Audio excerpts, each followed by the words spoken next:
Welcome to our channel. ఇవాళ మనం plain దొండకాయ కర్రీని ఎలా తయారు చేసుకోవాలో చూసుకుందాము. ఫస్ట్ అయితే దొండకాయలు తీసుకొని బాగా వాష్ చేసుకొని ఇలా చక్రాలుగా కట్ చేసుకోవాలన్నమాట.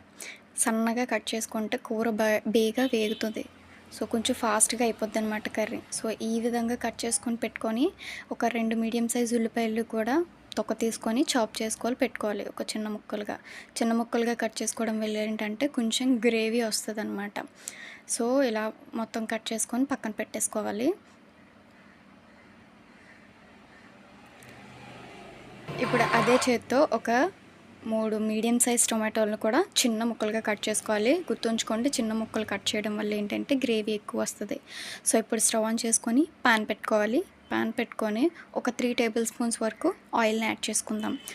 ఆయిల్ బాగా వేడెక్కిన తర్వాత ఇందులో కట్ చేసి పెట్టుకున్న 3 పచ్చిమిరపకాయలు చీలికలు వేసుకోవాలి. అండ్ అలాగే మనం కట్ చేసుకున్న ఉల్లిపాయలు కూడా యాడ్ చేసుకొని బాగా ఫ్రై చేసుకోవాలి.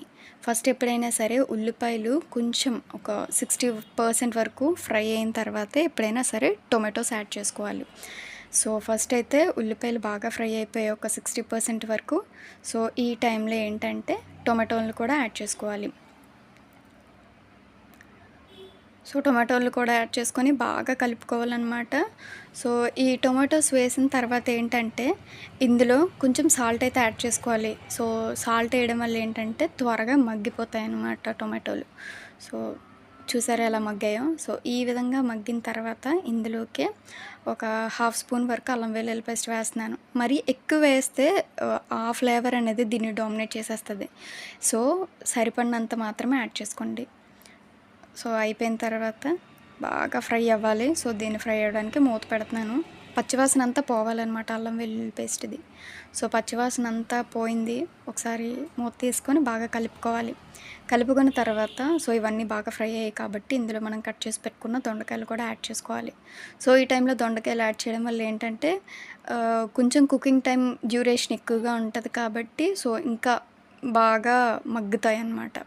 సో యాడ్ చేసుకొని బాగా మిక్స్ చేసుకొని మూత పెట్టేసుకోవాలన్నమాట. మూత పెట్టుకొని మీడియం ఫ్లేమ్లో, హై ఫ్లేమ్ పెడితే మాడిపోద్ది గుర్తుంచుకోండి. మీడియం ఫ్లేమ్లోని అలాగా అప్పుడప్పుడు మూత తీస్తూ కలుపుతూ మూత పెడుతూ మళ్ళీ మగ్గనిస్తూ మళ్ళీ మూత తీసి కలుపుకోవాలి. ఇలా దొండకాయలు మొత్తం మగ్గిపోయే వరకు చేయాలన్నమాట. సో చూసారా దొండకాయలు అనేవి ఇంకొంచెం మగ్గాలి. సో మళ్ళీ మూత పెట్టుకొని బాగా మగ్గబెట్టుకోవాలి. అంటే ట్రాన్స్పరెంట్గా అవ్వాలన్నమాట పీసెస్. సో ఇప్పుడైతే మగ్గిపోయే దొండకాయలు చూసారా. సో ఈ దొండకాయలని బాగా మిక్స్ చేసుకొని ఇందులోనే కారం యాడ్ చేసుకుందాము. సో ఇందులో మనమైతే ఎక్కువ స్పైసెస్ ఏం యూజ్ చేయట్లేదు. కారం, ఉప్పు అండ్ వెజిటేబుల్స్ మాత్రమే యూజ్ చేస్తున్నాం. కర్రీ అయితే చాలా టేస్టీగా ఉంటుంది. సో ఈ కారం కూడా పచ్చివాసన అనేది పోవాలి. కర్రీస్ టేస్టీగా ఉండాలంటే ఫస్ట్ కారం అనేది పచ్చివాసన అయినా పోయేలాగా ఫ్రై చేస్తేనే కారం పచ్చివాసన పోవడం వల్ల కర్రీ టేస్టీగా ఉంటుంది. సో ఇందులో కారం పచ్చివాసన అంతా పోయే వరకు ఫ్రై చేసిన తర్వాత ఇందులో నేను ఒక గ్లాస్ వరకు వాటర్ని యాడ్ చేసుకుంటున్నాను.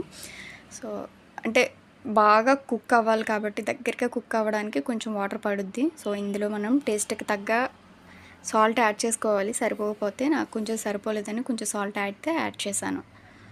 సో సాల్ట్ కూడా అడ్జస్ట్ చేసుకొని మొత్తం బాగా మిక్స్ చేసి సో మూత పెట్టి దగ్గరగా ఉడకనివ్వాలి. సో చూసారా ఇలా వాటర్ మొత్తం ఎగిరిపోవాలన్నమాట. మొత్తం ఎగిరిపోయిన తర్వాత మొత్తం బాగా అంటే ఒకసారి మనం ఒక ముక్క తీసి తిని చూసామంటే అది బాగా కుక్ అయిపోయి ఉండాలి. సో ఆ విధంగా బాగా దగ్గరగా కుక్ చేసుకొని పెట్టుకోవాలి. సో ఈ టైంలోనే దించేసుకొని కొత్తిమీర యాడ్ చేసుకుంటే మన దొండకాయ కర్రీ రెడీ. సో దీన్ని మనం తీసుకొని